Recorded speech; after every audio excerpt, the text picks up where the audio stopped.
নমস্কাৰ আজি আমাৰ লগত আছে ডক্টৰ সমীৰ বৰুৱা তেখেতে এক্স বেংকাৰ হয় লগতে তেওঁ Shri Shri Ravi Shankar art of living আশ্ৰমৰ লগত তেখেত জড়িত ছাৰক মই এটা কথা জানিব বিচাৰিম ছাৰ কেনেকৈ ৰবি শংকৰ লগত জড়িত হ'ল আৰু আমাৰ গুৱাহাটীত কেনেকৈ তেখেতে আমাৰ এখন ধুনীয়া আশ্ৰম ইয়াত বনাইছে সেই আশ্ৰমখনৰ বিষয়ে আমাক ক'ব কাৰণে জনাব ধন্যবাদ পৰাগ আমি ৰাঁচীত আছিলোঁ ৰাঁচীত থাকোঁতে ৰাঁচীত থাকোঁতে সেই সময়তে 96-97 কথা আমি তেতিয়াই আৰ্ট অফ লিভিঙলৈ আহিলোঁ আৰু মই আচলতে মোৰ মিছেছৰ থ্ৰু দিহে আহিলোঁ তেওঁৱে প্ৰথম কৰিছিলে তেওঁৰ দ্বাৰা আহিলোঁ আৰু তেতিয়াৰ পৰাই জড়িত আছোঁ আৰু তেখেতৰ লগত প্ৰথম দেখা সাক্ষাৎ হৈছিলে কলিকতাত মোৰ এতিয়াও তাৰিখটো মনত আছে 25 ফেব্ৰুৱাৰী 1999 দেখা সাক্ষাৎ হৈছিল তেখেতৰ লগত আমাৰ আলিপুৰ অঞ্চলত তাত আমাৰ এক্সাইড বেটাৰী এগৰ মেনেজিং ডাইৰেক্টৰ আছিলে তেখেতৰ ঘৰ বৰ আচৰিত ধৰণৰ মই বহুত মানুহৰ লগত আছিলোঁ তেখেতে সৎসং কৰি ইন্দোৰ ষ্টেডিয়ামৰ পৰা আহিলে আহি পেলাই তেখেতৰ ঘৰ গাড়ীৰ পৰা নামি ডাঙৰ লন আছিল লনত আমি চব থিয় হৈ আছিলোঁ তেতিয়া হঠাতে তেখেত গাড়ীখনৰ পৰা নামি ঘৰৰ ভিতৰত নোসোমাই লনৰ পিনে আহিলে চিধা মোৰ ওচৰলৈকে আহিলে মোৰ গালতে এনেকৈ টিপি পেলাই কেচে হো সমীৰ বুলি কৈ পেলাই তেখেত আকৌ সোমাই গুচি গ'ল ঘৰত সেইটো মই কেতিয়াও নাপাহৰোঁ সেই যে যিটো ধৰিলে আজি প্ৰায় 25 বছৰ হ'বলৈ হ'ল এতিয়া মই জড়িত হৈ আছোঁ আজি ৰিচেণ্টলি এমাহৰ আগতেও তেখেতক মই বেংগলোৰ আশ্ৰমত লগ পাই আহিছোঁ ছাৰ আপুনি আমাৰ যিখন ধুনীয়া আশ্ৰম এখন গুৱাহাটীত আপুনি ইয়াত আছে সেই আশ্ৰমখনৰ বিষয়ে অলপ কওকচোন ছাৰ 2001 চনত আমি দিল্লীত আছিলোঁ তাৰপিছত শ্ৰী শ্ৰী ৰবিশংকৰজী আহিছিলে গুৱাহাটীলৈ আমিও আহিছিলোঁ গুৱাহাটীলৈ তেতিয়া তেখেতে এটা গেষ্ট হাউচত আছিলে বহুত মানুহ তেখেতক দেখা কৰিবলৈ আহিছিলে আৰু তেখেত যলৈকে যায় সকলোৱে তেখেতক লগ পাব বিচাৰে তেখেত গুৰু অফ জয় বুলি কয় আৰু মানুহে তেখেতৰ সান্নিধ্যত মানে তেখেতৰ প্ৰেজেঞ্চতে বৰ বেলেগ এটা ফিলিংছ এটা হয় ভাল ডিভাইন ফিলিং এটা তেতিয়া বহুত মানুহ আহিছিলে আৰু বিশেষকৈ ইউথৰ লগত তেখেত বেছি জড়িত আছিলে মই দেখিছিলোঁ ৰুৰেল ছেক্টৰৰ ইউথৰ লগত সেইকাৰণে বহুত ইউথ লিডাৰবিলাক আহিছিলে তেখেতক লগ পাবলৈ আমাৰ অসমৰ বিভিন্ন ঠাইৰ পৰা আহিছিলে আৰু তেওঁলোকৰ লগত গোটেই দিন তেখেতে লগ পাই আৰু বিভিন্ন ধৰণৰ আৰু এডমিনিষ্ট্ৰেটৰ মিনিষ্টাৰ চব আহে তেখেতক দেখা কৰিব তেখেতক খুব ভাল পায় মানুহে তেখেতে চব যোৱাৰ পিছত মোক অকলে তেখেতৰ ৰুমত মাতি মোক ক'লে যে I want to start a vocational training institute in Guwahati. You look for a plot of land on the foothills of Kamakhya temple on the bank of the river Brahmaputra. এই যে তেখেতৰ মুখৰ পৰা এই কথাটো ওলালে আজি যদি আপোনালোকে ব্ৰহ্মপুত্ৰ পাহাৰ পাণ্ডুঘাটত এই অঞ্চলটোত যদি যায় আমাৰ তাৰ পিছতেই মই ছুটি কৰি দিলোঁ কথাটো যে আমাৰ এতিয়া সেই তেখেতৰ মুখেৰে ওলোৱা কথাৰ একজেক্টলি 100% লোকেশ্যনত আমাৰ তাতে গুৱাহাটীৰ আৰ্ট অফ লিভিঙৰ আশ্ৰমখন আছে আপোনালোকে কেতিয়াবা চাবলৈ যাব ছাৰ আপোনালোকৰ এই আৰ্ট অফ লিভিংছৰ যদি য়োগা প্ৰমোট কৰিছে আমাৰ নৰ্থ ইষ্টত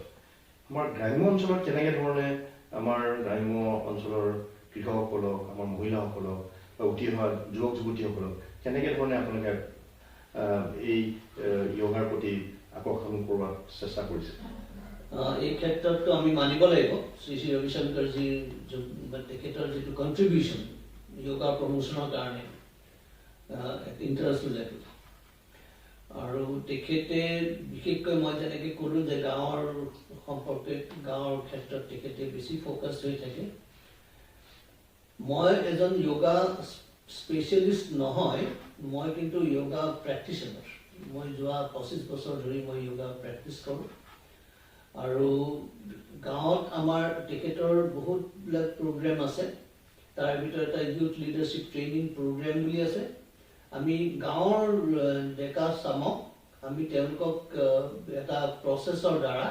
আৰু এটা কোৰ্স আছে খুব ভাল সেইটোৰ দ্বাৰা তেওঁলোকক আমি ইউথ লিডাৰ হ'বলৈ প্ৰশিক্ষণ দিওঁ আৰু তেওঁ তাতে সেই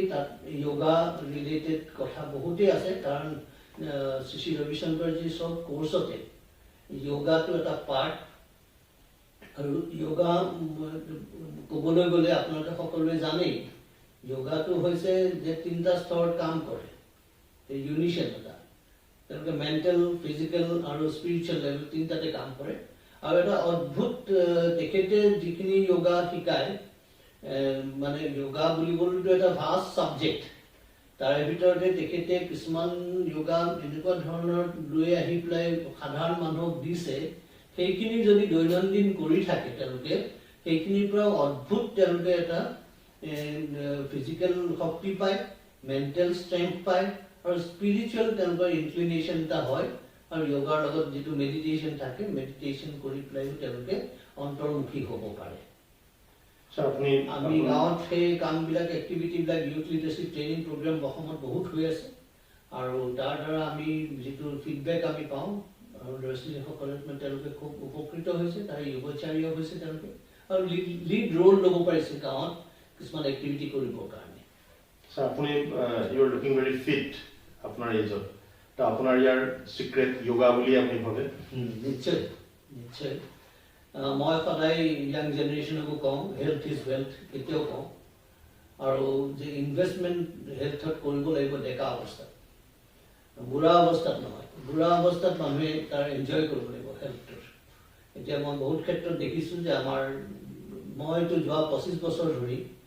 ৰেগুলাৰ যোগা প্ৰেক্টিছ কৰোঁ তাৰ লগত যিটো সুদৰ্শন ক্ৰিয়া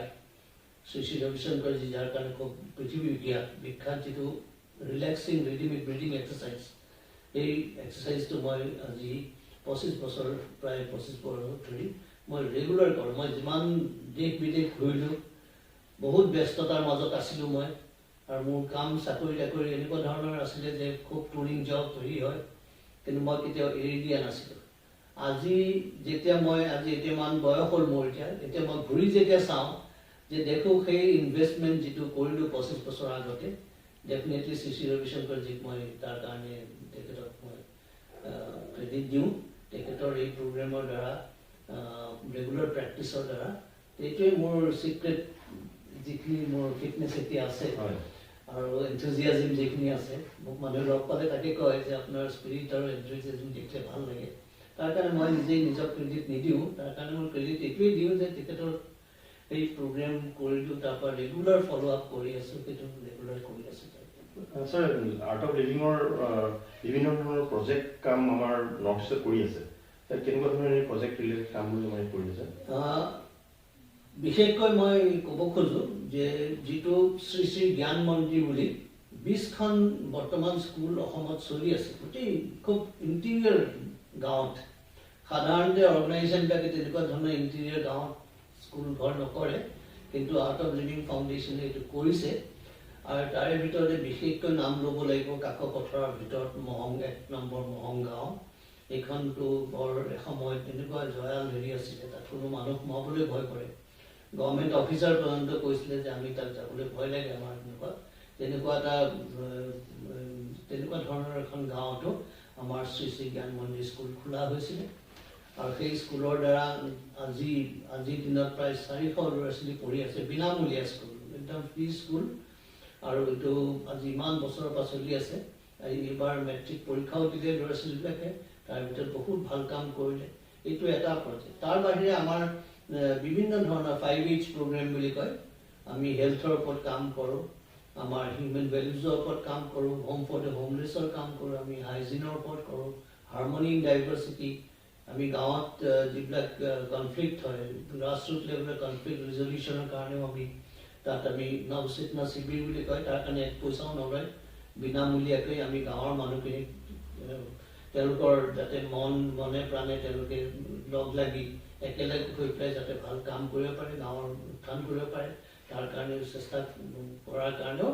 এই এনেকুৱা ধৰণৰ আমাৰ বিভিন্ন ধৰণৰ প্ৰগ্ৰেমবিলাক আছে আমাৰ যোগা স্পেচিয়েলিষ্ট টিচাৰ্ছ আছে আমাৰ ইয়াত খুব ভাল ভাল টিচাৰ্ছ আছে তেওঁলোকে যোগা প্ৰগ্ৰেমছবিলাক যিবিলাক কৰে তেনেকুৱা আছে তাৰ উপৰিও আমাৰ যিটো আয়ুৰ্বেদৰ ওপৰত আমাৰ বহুত কাম হয় আমি তেনেকুৱা ধৰণৰ আয়ুৰ্বেদিক হেৰি কৰোঁ আমাৰ শ্ৰী তত্ত্বৰ দ্বাৰা বহুত প্ৰডাক্ট আছে এই প্ৰডাক্টবিলাক মানুহে খুবেই ভাল পায় এই প্ৰডাক্টবিলাক তেনেকুৱা ধৰণৰ বহুত এক্টিভিটি আছে আৰু বিশেষকৈ যিটো আমাৰ হেপিনেছ প্ৰগ্ৰেম বুলি কয় mind and breath meditation program advance কোৰ্চৰ প্ৰগ্ৰেম এই প্ৰগ্ৰেমৰ পৰা মানুহ বহুত উপকৃত হৈছে আৰু এই প্ৰজেক্টবিলাক আমাৰ গোটেই বিভিন্ন চেণ্টাৰ গোটেই অসমতে আমাৰ এই কোৰ্চবিলাক লোৱা হয় তাৰ কাৰণে আমাৰ টিচাৰ্ছ আছে কোৱালিফাইড টিচাৰ্ছ তেওঁলোকে গোটেই পৃথিৱীত একেখন মেনুৱেল ফ'ল' কৰে সেইকাৰণে কোন টিচাৰে কৰিছে কোনে নাই কৰা সেইটো ইমেটেৰিয়েল হৈ যায় কাৰণ প্ৰত্যেকেই এই মেনুৱেল ফ'ল' কৰি পেলাই কৰে সেইকাৰণে ষ্টেণ্ডাৰ্ডাইজড আমাৰ কোৰ্চ খুব ভাল কোৰ্চ আৰু এইটো কোৰ্চটো মই নিজে উপকৃত হৈছোঁ ইয়াত দেখা গৈছে ছাৰ আজিকালি বিশেষকৈ খেলুৱৈসকলৰ সকলো গেমৰ খেলুৱৈসকলক আজি মেডিটেশ্যন য়োগা এটা পাৰ্ট হয় ইয়াৰ থ্ৰুদি খেলুৱৈসকলে তেওঁলোকৰ ডেভেলপমেণ্টৰ ক্ষেত্ৰত এটা ষ্টেপ আগবাঢ়ি গৈছে বুলি সকলো প্লেয়াৰে কয় আৰু বহুত ৰিনাউণ্ড প্লেয়াৰেও তেওঁলোকে যে য়োগা এনেকুৱা এটা প্ৰচেছ হয় যি প্ৰচেছৰ থ্ৰুদি তেওঁলোকৰ গেমৰ লেভেল তেওঁলোকক বঢ়াই দিছে তো ইয়াত আমাৰ যেনেকৈ এতিয়া গ্ৰাম্য অঞ্চলতো আমাৰ যথেষ্ট প্লেয়াৰ আছে যথেষ্ট খেলা ধূলা কৰা আমাৰ প্লেয়াৰ আছে তেখেতসকলে যদি য়োগাৰ থ্ৰুদি পেলাই তেওঁলোকৰ স্পীড বঢ়াব পাৰে তেওঁলোকৰ কনচেনট্ৰেশ্যন বঢ়াব পাৰে তেওঁলোকৰ ব্ৰিথিং এক্সাৰচাইজৰ থ্ৰুদি তেওঁলোকৰ যিটো ষ্টেমিনা তেওঁলোকে বঢ়াব পাৰে ছাৰ ইয়াত মই আৰু এটা কথা সুধোঁ আপুনি এইটো কোনো ডাউট নাই নো ডাউট যে যোগাৰ দ্বাৰা ফিজিকেল মেণ্টেল স্পিৰিচুৱেল তিনিটা লেভেলটো কাম কৰে তাৰ লগত অদ্ভুত ভিতৰৰ ইনাৰ ষ্ট্ৰেংথ পোৱা যায় ইনাৰ ষ্ট্ৰেংথ পায় ইনাৰ হেপিনেছ পায় এই ইনাৰ ষ্ট্ৰেংথ আৰু হেপিনেছে ডেফিনেটলি এফিচিয়েঞ্চি প্ৰডাক্টিভিটি আৰু খেলত স্পৰ্টছৰ হেৰি বহুত আগবঢ়াই লৈ যায় ছাৰ ইয়াত আপুনি মই এটা কথা সুধোঁ আপোনাৰ আপুনি য়ং এণ্টাৰপ্ৰিনিয়ৰসমূহৰ লগত জড়িত হৈ আছে আৰু বহুত ক্ষেত্ৰত দেখা যায় আপুনি এজ এ মেণ্টৰশ্বিপ তেওঁলোকৰ লগত কৰিছে কিন্তু এতিয়া আমাৰ এই পৰিস্থিতিত যিটো ক'ভিড পষ্ট এই ক'ভিডৰ পিৰিয়ডৰ আমাৰ যিসকল এণ্টাৰপ্ৰিনিয়ৰ আছিলে যিসকলে ষ্টাৰ্ট কৰিছিলে তেওঁলোকৰ যথেষ্ট প্ৰব্লেমত মানে তেওঁলোকে ভুগিছে এই ক্ষেত্ৰত ছাৰ আপোনাৰ ছাজেশ্যন কি হ'ব কেনেকৈ তেওঁলোকে কণ্টিনিউ কৰিব যিসকলে ষ্টাৰ্টআপত তেওঁলোকে ষ্টাৰ্ট কৰিছিলে তেওঁলোকে যথেষ্ট ষ্ট্ৰাগল কৰি থাকিব লগা হৈছে এই পৰিস্থিতিটোত এজ এ মেণ্টৰ আপুনি কেনেকৈ তেওঁলোকক কি গাইড কৰিব বা কেনেকৈ তেওঁলোকে তেওঁলোকৰ এট প্ৰেজেণ্ট কৰি থকা কামবোৰ আগবাঢ়ি লৈ যাব পাৰে ইয়াততো এইটো কোনো ডাউট নাই যে ডেফিনেটলি এটা খুব ডাঙৰ এটা ডিছৰাপশ্যন হ'ল আৰু তাৰ কাৰণে বহুতেই বহুতৰ লোকচান হ'ল কিন্তু যেতিয়া আমি এণ্টাৰপ্ৰাইজ বুলি কওঁ বা এণ্টাৰপ্ৰাইজিং এবিলিটি বুলি কওঁ তেতিয়া আমি সদায় আমাৰ এণ্টাৰপ্ৰিনিয়াৰ্ছবিলাকক এটা কথা ক'বলৈ খোজোঁ যে তুমি যিটো কাম কৰি আছা তুমি কৰি থাকা কিন্তু লগে লগে তুমি সুযোগবিলাক চাই থাকিবা অপৰচুনিটিজবিলাক চাব লাগিব সেইকাৰণে কয় মানে ইংলিছত কয় যে name of the game is seizing of opportunity অপৰচুনিটিক চিজ কৰিব লাগে এতিয়া মই এই ক'ভিড পিৰিয়ডত মই বিভিন্ন ঠাইতো লকডাউনৰ পিছত মই গৈছোঁ হায়দৰাবাদ বেংগলোৰ কৰ্ণাটক বা দিল্লীত গৈছিলোঁ তেতিয়া মই তাতো দেখিছোঁ তাৰ মানুহবিলাকে কি কৰে তেওঁলোক মানুহবিলাকে তাত কি কৰে যিটো কাম কৰি আছিলে সেইটোক চাইড কৰি ৰাখি ইমিডিয়েটলি হেল্থ কেয়াৰ ছেক্টৰত গুচি গ'ল তেওঁলোকে লগে লগে যে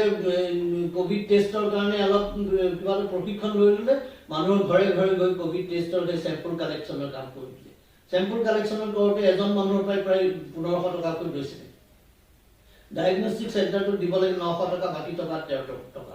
তেনেকুৱা বহুত টকা বহুতে ক'ভিডৰ ক্ষেত্ৰত বহুত বেলেগ বেলেগ নতুন কাৰোবাৰ আৰম্ভ কৰি পেলাই বহুত টকা কৰিলে সেইখিনিতে কওঁ যে এণ্টাৰপ্ৰাইজিং শব্দটোত এইটোৱে হ'ব লাগিব যে আমাৰ যেতিয়া যিটো বিজনেছ কৰি আছোঁ সেইটো লকডাউন হৈ গ'ল বন্ধ হৈ গ'ল তেতিয়া আমি আচলতে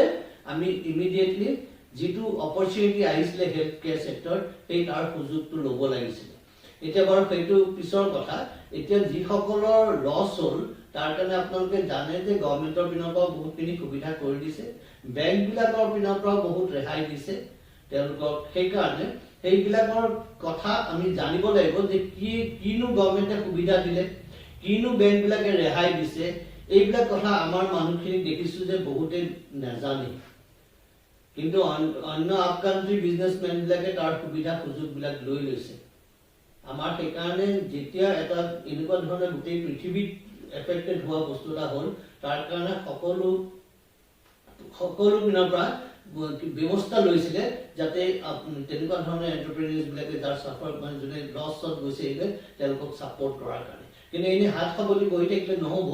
আমি সেই সময়তে নিজৰ বুদ্ধি বিবেচনাৰ সৈতে আমি পটককৈ এটা নতুন কাম হাতত লৈ এনেকুৱা ধৰণৰ কাম ল'ব লাগিছিলে যিটোৰ ডিমাণ্ডটো সেই সময়ত বাঢ়িছে। ইয়াত আমাৰ এই ক্ষেত্ৰত আমাৰ দেখা যায় যে বহুত মহিলা সকল বৰ্তমান বিভিন্ন ধৰণৰ অৰ্গেনাইজেশ্যনছ ৰুৰেল ডেভেলপমেণ্ট ছেক্টৰত কৰা অৰ্গেনাইজেশ্যন তেওঁলোকে জড়িত হৈ আছে। বৰ্তমান গাঁওমুখী হৈছে, গাঁৱৰ ইকনমি ডেভেলপমেণ্ট কৰাৰ ক্ষেত্ৰত তেওঁলোকে কাম কৰি আছে। বিভিন্ন ধৰণৰ মহিলা গোটসকলক ট্ৰেইনিং দি পেলাই তেওঁলোকক মাইক্ৰ' এণ্টাৰপ্ৰাইজেছ গ্ৰুপ বনাবৰ কাৰণে তেওঁলোকে ট্ৰাই কৰি আছে। বিভিন্ন ধৰণৰ গাঁৱত এভেইলেবল হোৱা প্ৰডাক্ট লৈ পেলাই তেওঁলোকক বজাৰমুখী কৰাৰ ক্ষেত্ৰত তেওঁলোকক সহায় কৰি আছে। কিন্তু ইয়াত ছাৰ কিছুমান অসুবিধা যেনেকৈ আছে, ধৰক আপোনাৰ তেওঁলোকৰ বেংকৰ একাউণ্ট খোলাৰ ক্ষেত্ৰত, লগতে তেওঁলোকক বজাৰৰ লগত লিংক কৰাৰ ক্ষেত্ৰত, তেওঁলোকৰ product updated product with branding বজাৰৰ লগত লিংক কৰাৰ ক্ষেত্ৰত কিছুমান যথেষ্ট অসুবিধা এনেকুৱা দেখা যায় বা তেওঁলোকে সেই বস্তু কৰিব নোৱাৰে। তাৰ ক্ষেত্ৰত ছাৰ আপুনি কি ছাজেশ্যন কৰিব সেই গোটসকলক, যিসকল গোটে তেওঁলোকে এই কামটো আৰু আগুৱাই লৈ যাব বিচাৰে? মই বৰ্তমান ইয়াৰ যিটো অসমৰ ষ্টাৰ্টআপ ইক'চিষ্টেমটোৰ লগত জড়িত হৈ আছোঁ, এণ্টাৰপ্ৰেনিউৰ ইক'চিষ্টেমটোৰ লগতো জড়িত হৈ আছোঁ। এতিয়া আমি দেখিছোঁ যে টেকন'লজিৰ সহায় লৈ আমি মাৰ্কেট লিংকেজেছবিলাক কেনেকৈ ডেভেলপ কৰিব পাৰোঁ। এগ্ৰিগেট কৰিছে, এগ্ৰিগেট কৰি তেওঁলোকৰ ছাৰ্ভিচেছবিলাক আমাৰ এপ বেছড বহুত ছাৰ্ভিচেছ ওলাইছে, যিটোৰ দ্বাৰা ফুড প্ৰচেছিঙে হওক বা বেম্বুৱে হওক বা বিভিন্ন ধৰণৰ উইভাৰ্ছৰে হওক, তেনেকুৱা ধৰণৰ আচলতে এতিয়া বহুত এনেকুৱা ধৰণৰ ছাপোৰ্ট ছাৰ্ভিচেছ ওলাইছে। সেইটোৰ সুবিধাটো আমি ল'ব পাৰিব লাগে। এতিয়া তেওঁলোকেও বুজি পাইছে, এই ষ্টাৰ্টআপবিলাকেও বুজি পাইছে যে আমাৰ গ্ৰামীণ যিটো এণ্টাৰপ্ৰেনিউৰ তাত যিটো হেৰি আছে, তাত যিবিলাক কটেজ ইণ্ডাষ্ট্ৰি হওক বা খাদী ভিলেজ হওক, উইভিঙৰ হওক, হেণ্ডলুম হওক, এনেকুৱা ধৰণৰ যিবিলাক এক্টিভিটি আছে, তেওঁলোকৰ যে মাৰ্কেটিং ইছ্যুজ আছে আৰু সেই মাৰ্কেটিং ইছ্যুজবিলাক ছল্ভ কৰিবৰ কাৰণে তেওঁলোকে এই এপ বেছড এক্টিভিটিৰ দ্বাৰা এই গোটেই লিংকেজবিলাক, ফৰৱাৰ্ড লিংকেজবিলাক ডেভেলপ কৰি দিছে যাতে তেওঁলোকে হেৰি কৰিব পাৰে। মই ৰিচেণ্টলি দেখিছোঁ এই হেণ্ডলুম ক্ষেত্ৰতে, মানে সেইটোৰ অঞ্চলটো, যে এতিয়া শিপিনীসকলে তেওঁলোকে বয় কিন্তু তেওঁলোকে উচিত দাম নাপায়, নোপোৱাৰ ফলত তেওঁলোকে লাহে লাহে বন্ধ কৰি দিছে। আগতে আমাৰ এইটো উইভিং ছেক্টৰটো খুবেই ডাঙৰ ছেক্টৰ আছিলে এইটো, কিন্তু এতিয়া অপগ্ৰেড অলপ এনেকুৱা ধৰণৰ এটা নতুন জাগৰণ এটা হৈছে যে আমি নহয় এইবিলাক আকৌ প্ৰমোট কৰিব লাগিব। আৰু এইটো প্ৰমোট কৰাৰ কাৰণে এতিয়া ভাল লাগিছে এটা কথা যে ৰাস্তা ঘাট ভাল হৈছে, ট্ৰেভেলিংটো অলপ সহজ হৈছে, আগতে নোৱাৰিছিলে। আৰু এতিয়াও নতুন নতুন আমাৰ নতুন প্ৰজন্ম ওলাই আহিছে এণ্টাৰপ্ৰাইজ তেনেকুৱা ধৰণৰ কৰি, যাতে বিক্ৰী টিক্ৰী কৰাত সুবিধা কৰি দিব পাৰে, মাৰ্কেটিঙত সহায় কৰি দিব পাৰে বা তেওঁলোকক ছাপ্লাই চেইনবিলাক ঠিক কৰি দিব পাৰে। তেনেকুৱা ধৰণৰ বহুত সুবিধা ওলাইছে। আৰু এই সুবিধাবিলাকৰ আচলতে সুবিধাবিলাক কিনো ওলাইছে সেইবিলাকৰ সম্পৰ্কে আমি ৰাইজক জনাব লাগে, আৰু সেই তাৰ দ্বাৰা তেওঁলোকে যাতে সুবিধাটো আদায় কৰিব পাৰে আৰু ল'ব পাৰে, আৰু তেওঁলোকৰ নিজৰ নিজৰ ইকনমিক কণ্ডিশ্যন যাতে ভাল কৰিব পাৰে। ছাৰ, এই ক্ষেত্ৰত আমাৰ যিসকল গোট, মহিলা ছেল্ফ হেল্প গ্ৰুপ হওক, মাইক্ৰ' এণ্টাৰপ্ৰাইজেছ গোট হওক, তেওঁলোকে নিজকে গ্ৰুপটো কি ধৰণে মানে সাজু কৰিব লাগে যে বেংকৰ লোন ল'বৰ কাৰণে, গভৰ্ণমেণ্টৰ বিভিন্ন ধৰণৰ সুবিধাবোৰ ল'বৰ কাৰণে নিজৰ কেনেকুৱা ধৰণৰ ঠিক কৰি ৰাখিব লাগে, যেনে ধৰক আপোনাৰ কেছ এণ্ড বেংক বুকৰ পৰা আদি কৰি আধাৰ ৰিলেটেড পাৰ্টবোৰৰ কি হৈছে? এইটো আমাৰ এটা খুব দুৰ্বল। আমি আমাৰ মানুহখিনিক মই দেখিছোঁ যে আমাৰ financial accounting, financial management, financial discipline আমাৰ উইক এৰিয়া। আমি কাম কাজ খুব কৰিব পাৰোঁ, আমি ভাল মানুহ, আমাৰ কিন্তু ফাইনেন্সৰ ক্ষেত্ৰত একাউণ্টছৰ সম্পৰ্কে আমাৰ আইডিয়া কম, আমি ভালকৈ মেইনটেইন নকৰোঁ, আমি ঘৰুৱা আৰু ব্যৱসায় দুয়োটাকে মিলাই পেলাওঁ, আৰু ফলত কি হৈ যায় আমাৰ হিচাপ চিচাপবিলাক নাথাকে। আৰু তাৰ লগত বেংকৰ সুবিধা আদায় কৰিবলৈ হ'লে মই সদায় সকলোকে কওঁ যে বেংকৰ লগত এটা ট্ৰানজেকশ্যনেল ৰিলেশ্যনশ্বিপ হ'ব লাগে। ট্ৰানজেকশ্যনেল ৰিলেশ্যনশ্বিপ হ'ব লাগে বুলি ক'লে ব্যৱসায়টো এটা বেলেগ আৰু ঘৰুৱা কথাবিলাক বেলেগ। আমাৰ এতিয়া ব্যৱসায়টো কৰোঁতেও আমি ছেভিংছ একাউণ্ট কৰি ৰাখোঁ, ছেভিংছ একাউণ্টৰ যিটো ট্ৰানজেকশ্যন হয় সেইটো বেংকবিলাকে মানি নলয় বিজনেছৰ কাৰণে। তাৰ কাৰণে কাৰেণ্ট একাউণ্টৰ খুবেই দৰকাৰ। অৱশ্যে আমি ৰিজাৰ্ভ বেংক বা অন্যান্য বেংকৰ লগতো আমি কথা বতৰা পাতিছোঁ যে কাৰেণ্ট একাউণ্টৰ মিনিমাম বেলেঞ্চটো কমাই পেলাই কেনেকৈ আপোনালোকে নতুন কাৰেণ্ট একাউণ্ট দিব পাৰে যাতে আমাৰ মানুহখিনিয়ে কাৰেণ্ট একাউণ্ট খুলিব পাৰে, কাৰেণ্ট একাউণ্ট খুলি তাতে যদি যিমান তেওঁলোকে টকা উপাৰ্জন কৰিছে তাত সোমোৱালে যিমান খৰচ হৈছে বিজনেছ ৰিলেটেড খৰচ, এই গোটেইবিলাক যদি ট্ৰানজেকশ্যনবিলাক বেংকৰ লগত কৰি থাকে তেতিয়াহ'লে বেংকৰ তাত এটা ৰেকৰ্ড হৈ যায় যে এই মানুহজনে বা এই এণ্টাৰপ্ৰেনাৰজনে তেওঁ নিজৰ টকাটো কেনেকৈ চম্ভালিছে, তেওঁ সেইটোতে আমাৰ ট্ৰাষ্টটো আহি যায়। কাগজ পত্ৰ যিমানেই লওক নলওক আল্টিমেটলি বেংকবিলাকে বিচাৰে যে যাক মই লোনটো দিছোঁ তেওঁ যাতে উচিত মানে কাৰণত লোনটো ব্যৱহাৰ কৰে আৰু যাতে তেওঁলোকে টকা পইচা ঘূৰাই দিয়ে, এইটোৱেই মূল কথা। আৰু এতিয়া সেইকাৰণে খুবেই দৰকাৰ এই কথাটো যে এটা ট্ৰানজেকশ্যনেল ৰিলেশ্যনশ্বিপ এটা কাৰেণ্ট একাউণ্টৰ থ্ৰু দি হ'ব লাগে। এতিয়া মই দেখিছোঁ বহুত মানুহে বিজনেছ কৰি আছে, মই আজিলৈকে এজন অপাৰেটৰ পোৱা নাই যোনে কাৰেণ্ট একাউণ্ট ৰাখিছে, তেনেকুৱা নাই। তেওঁলোকে দিনটো কষ্ট কৰে, উপাৰ্জন কৰে, ক'তো ৰেকৰ্ডে নহয়। সেই যদি ৰেকৰ্ডে নহয় তেতিয়াহ'লে কাইলৈ বেংকে কেনেকৈ সহায় কৰিব তেওঁলোকক? সেইকাৰণে আমি বুজিব লাগিব যে আমি যেতিয়া জন্ম হোৱাৰ লগে লগে আমাক মা দেউতাই এটা নাম দিছে, ঠিক তেনেকুৱা বিজনেছটো জন্ম হোৱাৰ লগে লগে আমি এটা নাম দিব লাগিব। নাম দি পেলাই আমি ট্ৰেড লাইচেঞ্চ এখন ল'ব লাগিব, লৈ পেলাই আমি তাতে 10,000 টকা দি যদি আৰম্ভ কৰিছোঁ সেই একাউণ্টত 10,000 সোমোৱাই লাগে, তাৰপৰা 5,000 উলিয়াই কামত লগাই আকৌ সোমোৱাই, এই কামটো আমি একদম ৰেগুলাৰ বেচিছত কৰি থাকিব লাগিব। বিজনেছ ৰিলেটেড সোমোৱা ওলোৱা কামটো কৰি থাকিলে সেইটো একাউণ্টটো এটা একাউণ্টেণ্টৰ কাম কৰিব, বিনামূলীয়া এটা একাউণ্টেণ্টৰ কাম কৰিব। বেলেগ এজন একাউণ্টেণ্ট ৰাখিবলৈ গ'লে তেওঁক দৰমহা দিব লাগিব। কিন্তু বেংকৰ যদি ট্ৰানজেকশ্যনটো আমি ৰেগুলাৰ কৰি থাকোঁ সেই ৰেকৰ্ডটোৰ দ্বাৰাই যিকোনো মেনেজাৰে হওক তেওঁলোকে তৎক্ষণাৎ তেওঁলোকক সহায় কৰিব পাৰিব। এতিয়া আমাৰ বেছিভাগ ক্ষেত্ৰতে দেখা গৈছে ছেভিংছ একাউণ্ট কৰি ৰাখে, কাৰেণ্ট একাউণ্ট নাই, নথকাৰ ফলত কি হৈ গৈছে বেংকে সুবিধা দিবলৈ খুজিলেও যেতিয়া দেখে কোনো ৰেকৰ্ড নাই তেতিয়া এইখন কাগজ বিচাৰিব, সিখন বিচাৰিব, সিখন বিচাৰিব, সিখন বিচাৰিব। যেতিয়া বহুত কাগজ বিচাৰিব তেতিয়া কয় বেংকবিলাকে আমাক সহায় নকৰে, বেংকে বেলেগকে সহায় কৰে, আমাক কিবা। এই কথাবিলাক বেছিক কথা, এইবিলাক কথা অলপ আমি যদি বুজি লওঁ তেতিয়াহ'লে আমি আগবাঢ়িবলৈ সুবিধা পাওঁ। এইটো সকলোৱে যাতে বুজে যে আমি ব্যৱসায় যদি কৰিছোঁ আমি ব্যৱসায় নিয়ম কাইদা মানি আমি একাউণ্টছটো প্ৰপাৰ একাউণ্টছ আমি মেইনটেইন কৰিব লাগে। ছাৰ এই ক্ষেত্ৰত আৰু এটা কথা যেনেকৈ আমাৰ গভৰ্ণমেণ্টে জোৰ দিছে আমাৰ কৃষক খেতিয়কসকলৰ 2 টাইমছ ইনকাম হ'ব লাগে, আমাৰ 3 ট্ৰিলিয়নছৰ ইকনমিৰ কথা কৈ আছে ইণ্ডিয়াই। এই ক্ষেত্ৰত আমাৰ গ্ৰাম্য অঞ্চলৰ যিটো ইকনমিটো সেই ষ্টেজলৈ কেনেকৈ আগবাঢ়িব পাৰে? আমাৰ গ্ৰাম্য অঞ্চলৰ আমাৰ যিসকল লোক আছে তেখেতসকলৰ কণ্ট্ৰিবিউশ্যন কেনেকুৱা ধৰণৰ হ'ব পাৰে?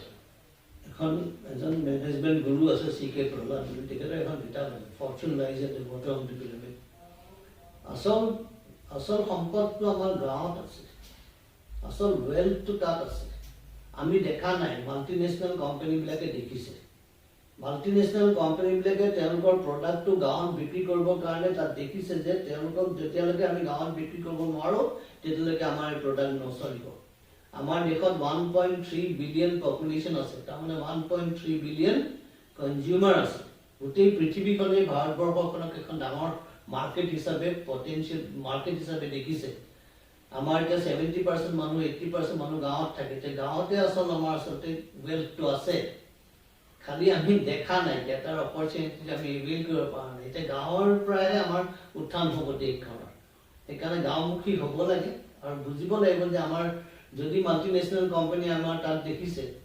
যে গাঁৱত কিবা আছে, এতিয়া আমি কিয় দেখা নাই? তাৰমানে আমাৰ ক'ৰবাত কমি হৈ আছে। আমি এতিয়া অলপমান চেষ্টা কৰিব লাগিব, আমাৰ ভালকৈ এটা নতুন প্ৰচেষ্টাৰে আমি আকৌ গাঁওমুখী হ'ব লাগে। আৰু আমি গাঁৱৰ মানুহ অতি সৰল সহজ মানুহ, খুব ভাল মানুহ, তেওঁলোকক আমি আগুৱাবলৈ সহায় কৰিব লাগে। আৰু সেইটোতো খুবেই সম্ভৱ। এতিয়া আমাৰ বহুত নতুন ডেকা ল'ৰা মই দেখিছোঁ বাহিৰত গুচি গৈছে, ঠিক আছে যাওক বাৰু, গৈছে তেওঁলোকে, তাতো গৈ পেলাই তেওঁলোকে মই বহুতকে লগ পাইছোঁ, ৰিচেণ্টলি হায়দৰাবাদতো বহুতকে লগ পাইছোঁ। মই তেওঁলোকক কৈছোঁ যে যিখিনি সময়ত তোমালোকে ডিউটি কৰিছা, ডিউটিৰ বাহিৰৰ কামখিনি তোমালোকে অসমৰ মানুহ তাৰ পৰা বস্তু আনি ইয়াত বিক্ৰী কৰা। তাত বিভিন্ন ধৰণৰ চাউল পায়, ইয়াত মানুহে চাউল খায়, ভাত খায়, তেনেকুৱা আনা, তোমালোকে কাপোৰ কানি আনা, আনি তেনেকৈ আৰম্ভ কৰা। তেনেকৈ তোমালোকে বহুত উপাৰ্জনো কৰিব পাৰিবা, লগে লগে ইয়াৰ মাৰ্কেটখনো বুজি পাই যাবা, তাৰপিছত ঘৰলৈ ঘূৰি গৈ তাতে ব্যৱসায়ো আৰম্ভ কৰিব পাৰিবা। এয়া আছিল আমাৰ ডক্টৰ সমীৰ বৰুৱা। তেখেতে নিজৰ মনোভাৱৰ কথা ক'লে লগতে আমাক ৰুৰেল এণ্টাৰপ্ৰেনিয়ৰৰ ওপৰত তেওঁ বিভিন্ন ছাজেশ্যন দিলে মই ভাবোঁ সকলোৰে উপকৃত হ'ব অনাগত দিনতো আমি তেখেতৰ ছাজেশ্যন ল'বলৈ কথা পাতিম তেখেতৰ সুস্বাস্থ্য কামনা কৰি ধন্যবাদ